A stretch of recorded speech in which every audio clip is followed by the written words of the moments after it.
Okay, so what we're going to talk about or start off with is pretty much the most basic components of trigonometry that we need to understand before we can get into the definitions of our trig functions, which has to do with angle measures and special triangles.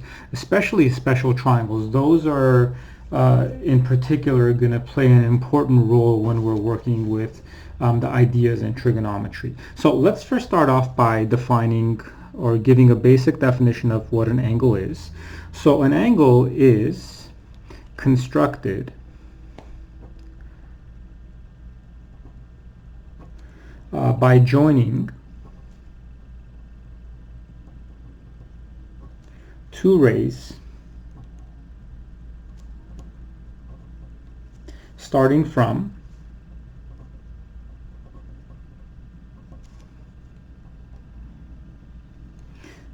a common point.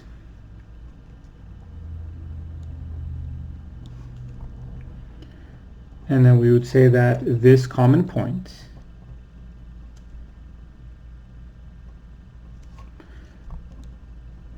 is known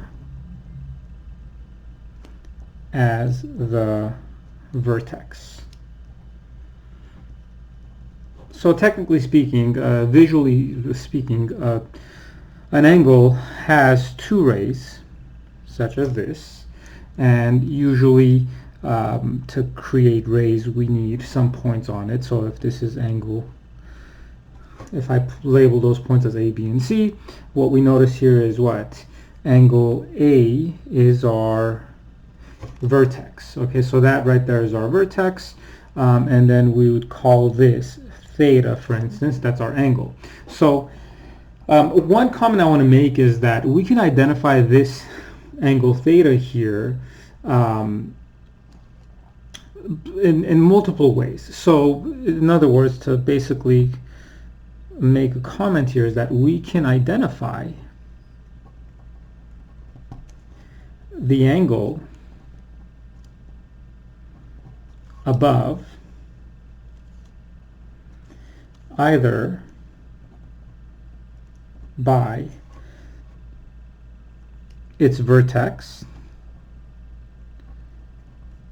which would be angle A, right? So we're kind of basically saying that's not an L, that's the angle symbol. So that's angle A. So in other words, what is it that we notice from these 3 points? The vertex is A, because that's the point that these two rays share in common. So we can call it as that. Or another way we could think of it is by the points that create the angle. And what do I mean by that? Notice how these 3 points create the angle. So we'd just go in order, right? So we would say angle, for example, CAB, or we could even say what? Angle BAC. It doesn't matter as long as I work around this, but notice how the vertex, no matter how I write it, is always the middle letter. So as long as if I start from C and I work my way around, I get this angle, or the other way, that'll work. And the last way we could do this is just simply or by labeling the angle with a Greek letter, right? So because if you notice how that's the Greek letter theta, so we can either say, look, in this example, what is it that we have? We have angle theta. Right now, you could see there could be other letters that could that we can see, which we'll see later on in this class, such as there'll be alpha, right? We have like alpha, we have beta. So these are just other Greek letters that we could use for angles, but usually theta is the one that's used, but I mean, it doesn't necessarily matter. We're just kind of labeling it with some kind of letter, and we're calling this angle theta, for instance. And that's the most common way that we're going to approach it in this class. So now let's move on to angle classifications, which these are stuff that you should have seen before this course anyway. So, and hopefully most of this stuff is fairly you're familiar with.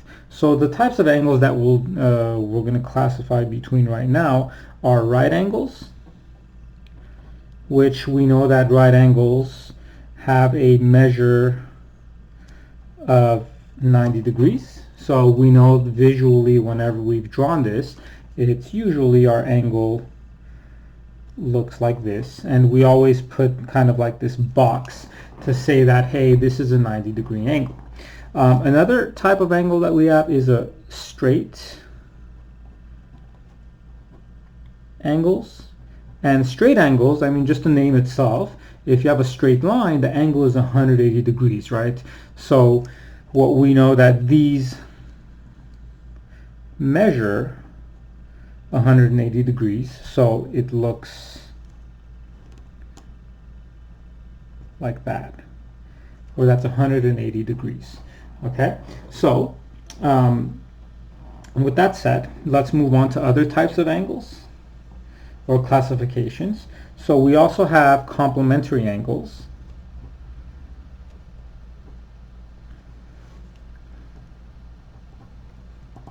which complementary angles pretty much we know that these are two angles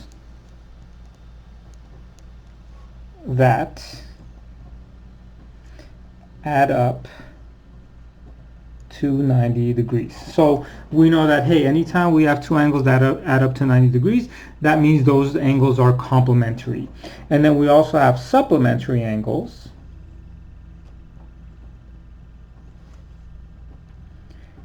and these are two angles that add up to 180 degrees. So these are two angles that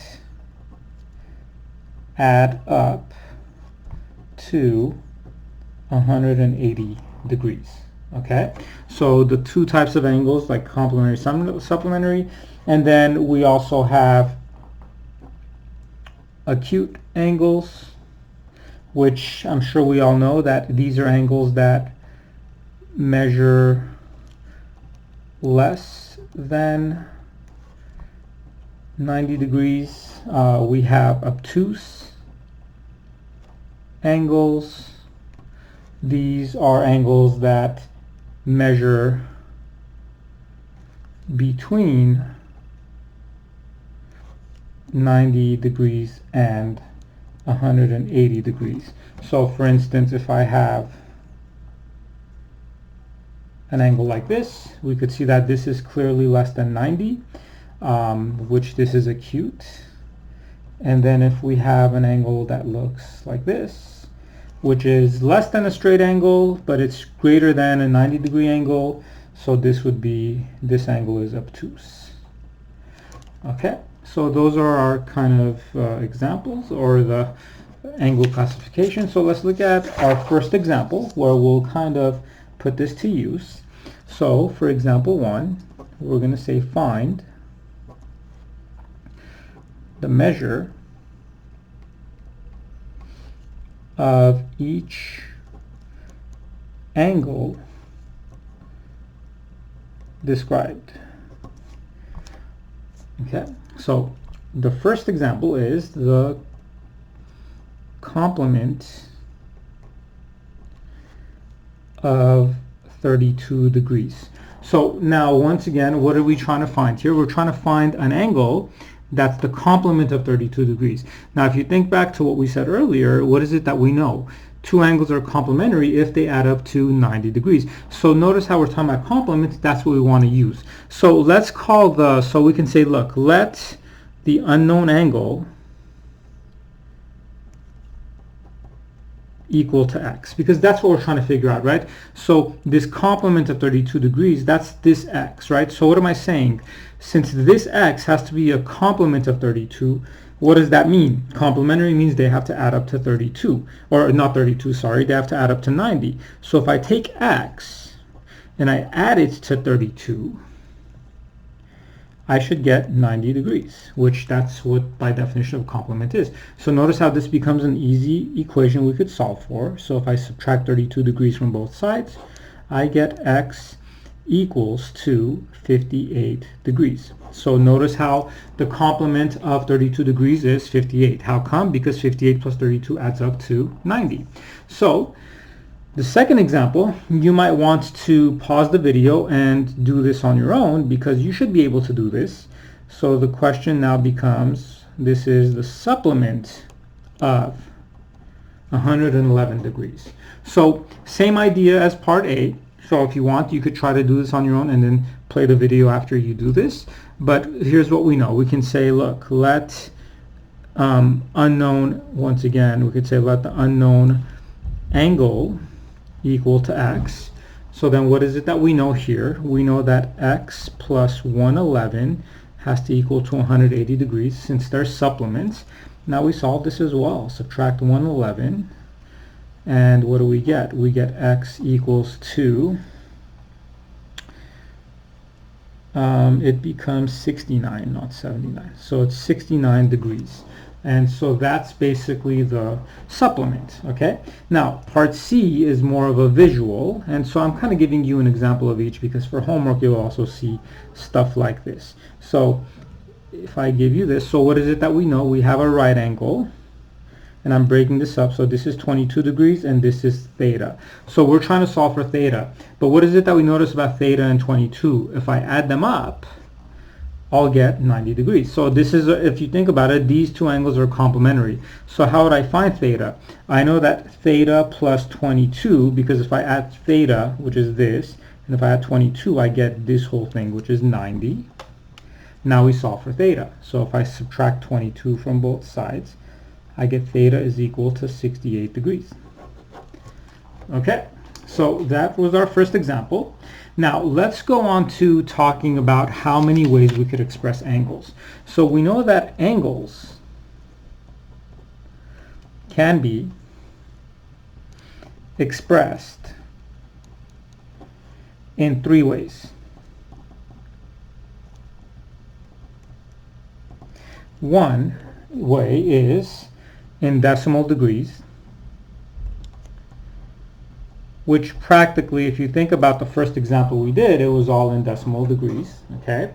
So what we can now do, and then the second way is what? If we have it in degrees, minutes, and seconds, kind of like how a clock is run, right? That's kind of what we're talking about here. And then the third way is in radians. Now, one comment I want to make here is that this radians measure is like, we're going to spend time on this in a separate chapter, so we don't need to worry about this. So our focus is going to be, hey, how do I convert or how do I write angles in decimal degrees and degrees, minutes, seconds? So we're going to learn how to convert. So our goal is going to be to convert from one to the other, because after all, we're going to be doing the same thing. It's kind of like me saying, look, 1 foot or 12 inches. How are they different? You'd say, well, they're the same length, except one is measured in feet, the other one's measured in inches. So same thing here. So we'll learn how to convert from decimal degrees to degrees, minutes, seconds, and vice versa. We'll go backwards. So before we could do that, let's talk about the conversion factor. So what is the conversions between decimal degrees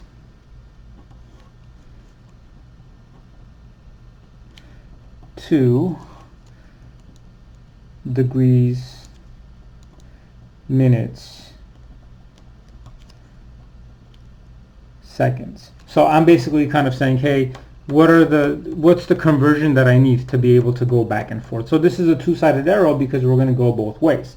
So let me give you the conversion, which is important. So we know that 1 degree is equal to 60 minutes. That's one conversion that we need to know. So this is going to help us to make the connection between degrees and minutes. And we know that 1 minute is equal to 60 seconds. And see, this we already know from how a clock definitely works, right? But these are the conversions we need to use to be able to kind of go from one to the other. So with that said, with these conversions, keep these in mind. Make sure you know these. We're going to use those to convert back and forth. So let's look at our second example. We can say, for example, 2, for part A, convert 60 degrees, 18 minutes, and 45 seconds to decimal degrees. Okay, so in other words, what I want to do is I want to grab everything and convert them into degrees. So if you look at this, technically speaking, the 60 degrees, that's already in degrees. So that we're good with. So I'm going to write the 60 degrees. That's fine. I'm going to put a check next to it because that's already in degrees. But the 18 minutes, see, that's not in degrees. That's in minutes. So we need to convert this into degrees. So if you think back to kind of anytime you converted anything to whatever unit you wanted to, we want to get rid of the unit we don't care for. So for example, if I want to convert this to degrees, I want to get rid of the minutes hand or the minutes unit, and I want to convert that to degrees. So if you remember, what is it that we said earlier? We know that in terms of minutes, how many minutes is equal to a degree? It's 60 minutes. So since I have 18 minutes here, to convert 18 minutes into degrees, I'm going to take 18 minutes and I'm going to multiply by this. Now remember, what goes in the denominator will cancel out with the numerator. So the units I want in the denominator are what? They're my minutes. So we know that 60 minutes is what? 1 degree. Where am I getting this from? This was our conversion, if you remember. So what's going to happen is the minutes are going to cancel out. Like for those of us who took chemistry, if you remember, whenever you'd make conversions into moles or so on and you use the atomic numbers, or anytime you would convert any units, you'd kind of do this, use this idea, right? So the minutes cancel out, and now I have what? 18 over 60. This is in degrees. So let's write that as a decimal, and 18 divided by 60, that gives us actually a nice number, which is, or it's a terminating decimal, so it's 0.3 degrees. So in other words, what is it that we're saying? 18 minutes is 0.3 degrees, okay? So we're not done yet. I'll show you how to kind of put this all together. So now what have we done? We converted the 18 minutes into degrees. So now I need to convert the 45 seconds into degrees. So if I start off with the 45 seconds, the first thing I know is we can't go directly from seconds to degrees right away. But here's what we know. I could convert from seconds to minutes. And how do we know what was the conversion? How many seconds in a minute? It was 60 seconds. Now look, to get rid of the seconds and turn it into minutes, I want the seconds to be in the bottom, right? Because remember, we're converting. So we know that 60 seconds is 1 minute. So what's that going to do here? It's going to cancel out the seconds. However, now that I'm in minutes, I want to convert from minutes to degrees, because remember, I want to convert everything to decimal degrees. So how do I convert minutes to degrees? Well, 1 minute, we know that 60 minutes is 1 degree.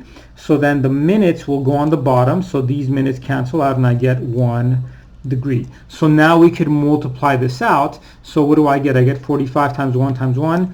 The numerator is going to be 45 divided by, this is over 1, isn't it? So 60 times 60, which is 3,600 degrees. So 45 divided by 3,600 gives us 0.0125 degrees. Okay, now what do we do now? We converted all of these into degrees, which is what? 60 degrees. Then I'm going to say plus 0.3 degrees. Then I'm going to say plus 0.0125 degrees. And if I combine these, then what have I done? I've converted 60 degrees, 18 minutes, 45 seconds into decimal degrees. So it'll be 60.3125 degrees. And there you have it. We converted it. Now, for part B, we're now going to go backwards. So the part A, we converted from what? Degrees, minutes, seconds to decimal degrees. Now we're going to go backwards. So I'm going to say convert 142.2075 to degrees, minutes, seconds. Okay, so this is in degrees, this whole thing. So the good news is by the way, we already have the degrees, right? Because if you look at this, what's my whole number of degrees? It's the 142. So we know that the degrees, the capital D that we're talking about, is 142 degrees.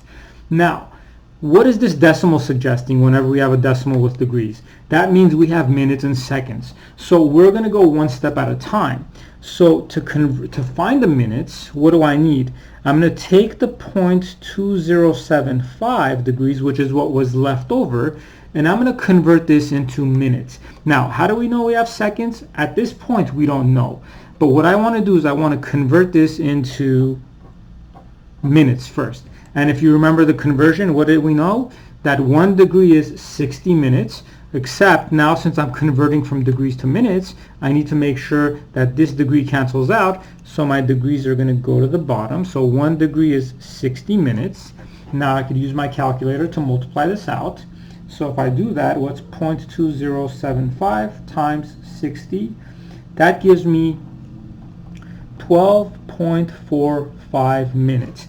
Now look, how do I know that I have seconds now? See, now I could tell you that I have seconds. How come? Because I have a decimal. If I didn't have a decimal as my minutes answer, then that would mean I have 0 seconds. But now what will happen is this implies that my minutes is what? The whole number. Just like how we took the whole number for the degrees, this 12 is my minutes. Now this 0.45 minutes is suggesting we have seconds. So to find the seconds now, I'm going to take the 0.45 minutes and convert that into seconds. And how are we going to convert 0.45 minutes into seconds? Well, just like how we've been doing all the conversions so far. So what do I know?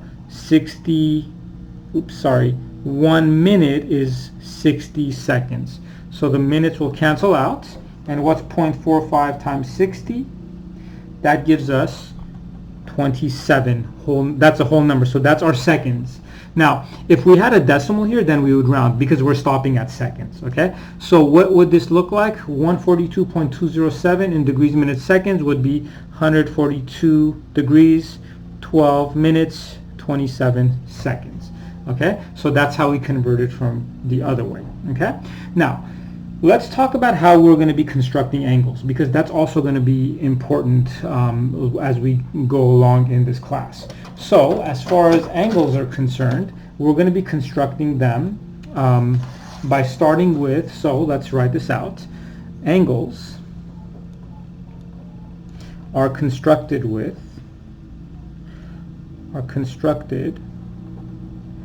by starting with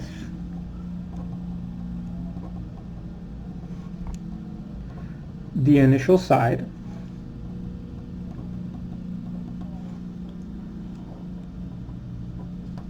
and rotating the required angle measure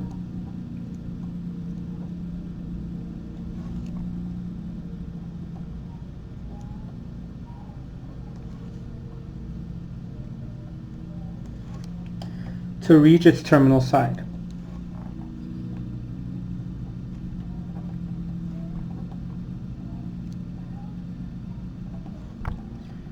Okay, so one comment I want to make is this. If we have positive angles, we're always going to, so positive angle measure, this is going to rotate counterclockwise. If we have a negative angle, you're going to rotate clockwise. Okay? So, for example, if I have something like this, if we're drawing an angle, we start off with our initial side, so this is our initial side. And then we rotate, let's say I'm moving counterclockwise. This is my terminal side. And by the way, we could see where the initial and terminal side is because this arrow is saying what? I started here and I went here and I ended here. So this is clearly a positive angle, whereas if I were to start with my initial side and I rotate it clockwise, which is this way, to get my terminal side, this is a negative angle. Okay, so just keep that in mind. So the way you rotate determines the side, determines the sign of the angle, if it's positive or negative. Okay, so let's talk about coterminal angles, because this is going to tie down to what we're talking about here. So coterminal angles, these are angles that have different measures but have the same initial and terminal side. So what am I saying?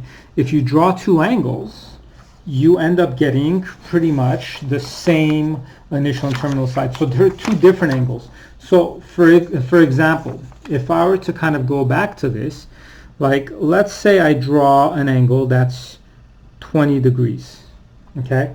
What's an angle that's coterminal with 20 degrees? Well, think of it this way. If I start here, what do I need to do? If I rotate this much, which I've rotated 360, and I go 20 more, 380 degrees. So what is it that we notice? Notice how 20 degrees and 380 degrees pretty much create the same angle, or the same picture, even though they're two different measured angles. So in other words, every time you start from the initial side, you rotate and end up in the same terminal side. Those are considered coterminal angles. So they have the same initial and terminal sides. So I guess I have a question for you guys. The question is, can you come up with a formula that finds all angles that are coterminal? And the answer is yes. Now, and let's say coterminal with some angle, let's call it theta. With some angle theta. Okay? So what we're saying is, can you find an angle, all angles that are coterminal with theta? And the answer is yes, because if you look at this, to get from 20 to 380, what do? We added 360, which makes sense, because anytime you add 360, what do? You end up in the same place. So the answer to this is yes, and the formula would be what? Theta plus 360k. Now k, we just need to make sure that this is, k is any integer. Now, why do we want it to be integer? Because we want it to be a whole number. We don't want this to be a fraction or a decimal. So every time we add 360 or even subtract 360, we'll end up in the same place as theta. Okay? So let's look at our third example. Find two positive and two negative angles coterminal with 30 degrees. Okay, now the good news is we just kind of talked about this, right? Now I could have positive and negative angles, but what do I do to find angles that are coterminal with 30 degrees? What is it that we just talked about earlier? All I need to do is really just add 360. So if I have 30 degrees, if I want another angle that's coterminal with this, what would I do? I would add 360 to it. And 30 plus 360 is 390. Now how do I find another angle that's coterminal to 30 degrees? Well, since I'm at 390, I could take 390, and what could I do? I could add another 360. So hopefully you see what I'm doing. I just keep adding 360 over and over and over. And what would that be? That would be 750 degrees. Okay, so I found my two positive coterminal angles. How would I find the two negatives? Well, start with 30 degrees. How do I get negative? Now, instead of adding 360, subtract 360, and what do we get? Negative 330.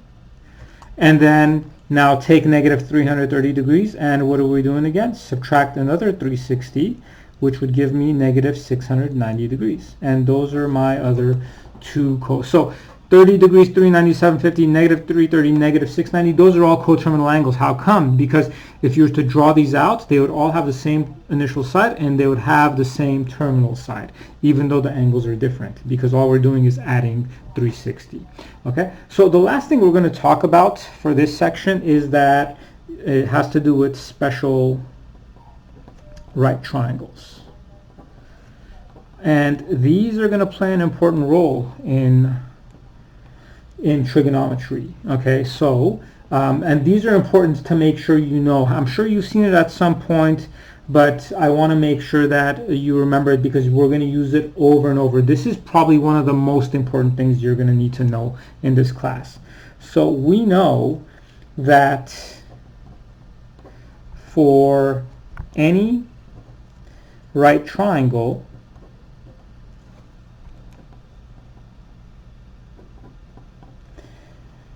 we can use the Pythagorean theorem.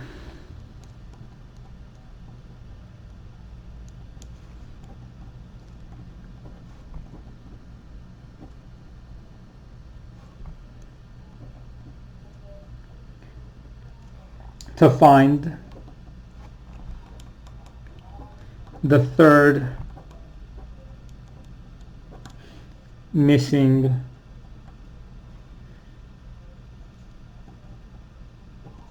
side, as long as we have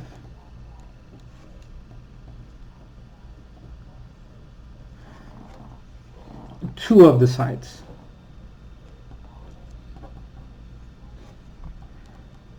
Okay, so if you remember from the Pythagorean theorem, if I give you two of the three sides of a triangle, you could use if you remember, it's the a squared plus b squared equals c squared to find the third missing side. However, here's the good news for the special right triangles. However, for the special right triangles,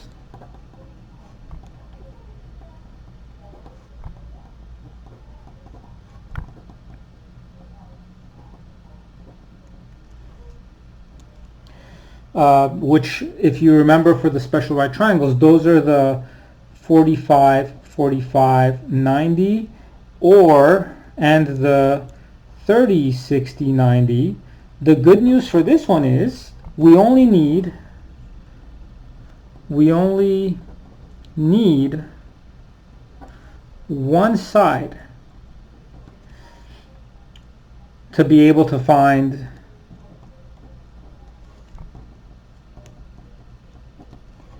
the measures of all sides.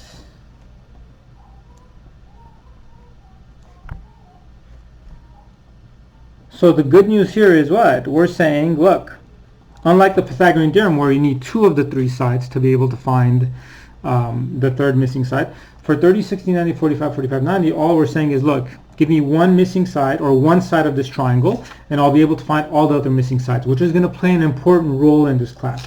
So what I like to do is, for the 45, 45, 90, and 30, 60, 90 triangles, I like to draw kind of like this blueprint, right? So I call it like this blueprint that we're going to follow. So for a 45, 45, 90 triangle, I'm going to draw it like this. It doesn't matter how we draw it, but if these are my 45-degree angles, what is it that I know? If this side is x, see, let's pretend we have this side. What do I know? If this side is x, then this side is also going to be x. How come? Because if these two angles are the same, then these two sides better be the same. Now, the blueprint to get from the legs to the hypotenuse, to get from here to here, what we're saying is if you know this side, what you need to do is literally just multiply by rad 2. So then guess what this would be? This would be an x rad 2. And by the way, we could also go backwards. So for example, if we have the hypotenuse, we could find the shorter leg and work our way back. But except instead of multiplying by rad 2, we'll be dividing by rad 2. Okay, so to go from here to here, we multiply by rad 2. To go back, we divide by rad 2. By the way, I'm not going to do the same thing for this guy, but the same thing applies, right? To get from here to here, you multiply by rad 2. To go back, you divide by rad 2. So that's what we know. So for example, if this is 2, then this would be 2 rad 2, and so on. So this is kind of like a generalized blueprint. I'm calling these x's because they could be any number. Whatever this is, to get there, you multiply by rad 2. To go back, you divide by rad 2. Now, how about for the 30, 60, 90 triangles? The way I like to think of this is, for me, the way I think of it is I always want to find the length of the shortest leg first, because you'll see why. That's the one that connects everything. So obviously the shortest leg is always going to be opposite 30. Now the 30 degrees doesn't necessarily always have to be up here, but I'm just going to put it up here. But if this is the 30, what do I want? I always want the shortest leg first, which is the side opposite this 30 degree, which let's call this x. So if this is x, then what we know is we could easily find the hypotenuse, because to go from the shorter leg to the hypotenuse, all I have to do is multiply by 2. So this would be 2x. Okay, now remember, if you have the hypotenuse instead of the shorter leg, well then no problem, because then you can go from the hypotenuse to the shorter leg simply by dividing by 2. Okay, and then going from the shorter leg to the longer leg, which is opposite the 60 degrees, to go from here to here, we multiply by rad 3. So this becomes x rad 3. Now obviously to go back, we would divide by rad 3. Now hopefully you could see why I want to find the shortest leg first, if the shortest leg isn't given to me, because to get from one to the other, I always need to go to the shortest leg first. So remember, shorter leg to the longer leg, you multiply by rad 3. To go back, you divide by rad 3. Shorter leg to the hypotenuse, you multiply by 2. Okay, so this is actually a blueprint that you should try to kind of memorize, or you should know, as it'll come in handy. And I promise you, you're going to use this so much, it's going to become second nature to you. So let's look at our second example, or our fourth example, I mean, and then this will be our last example for this section. We're going to say find the length of all the sides of, and here we go. This is A. So we'll call this 30, 60, 90, and this is 2. And then for part B, I'm going to say this is 30, 60, 90, and we'll call this 3. Okay, so let's look at this. So notice how this is a 30, 60, 90 triangle, and look, opposite 30 degrees is 2, which is what? That's my shortest leg. Okay, very good. So here's what I know. If I have the shorter leg, then I could find the hypotenuse just by doing what to this? If I look at the blueprint here, it said from shorter leg to the hypotenuse, we multiply by 2. So then if I take this and I multiply it by, to go from here to the hypotenuse, all I need to do is multiply that 2. And 2 times 2 is 4. Okay, now to go from the shorter leg to the longer leg, what do I need to do? I grab the 2 and multiply it by rad 3, which gives me 2 rad 3. And there you have it. So notice how simple it was. Now, given that, let's look at part B. Okay, now for part B, notice how we have a 30, 60, 90 triangle again. You might want to try this on your own. You might want to pause it and then kind of continue the video after you solve it. But if we look at this, what's the problem? I don't have the shorter leg. I actually have the longer leg, which not a problem, because here's what we know. I know that I could get from the longer leg to the shorter leg by simply doing what? See, this is the longer leg to the shorter leg. We divide by rad 3. So if I grab the 3 and divide it by rad 3, this becomes what? 3 divided by rad 3. Except if you remember, we don't like to have radicals in the denominator. So we could rationalize this by getting rid of the rad 3. That just means multiply top and bottom by rad 3. So what did that become? 3 rad 3 over rad 3 times rad 3 is 3. So the 3's cancel out, which just becomes rad 3, right? So all I did from here to here was what? I divided the 3 by rad 3, and then I rationalized the denominator. I got rid of the radical from the denominator.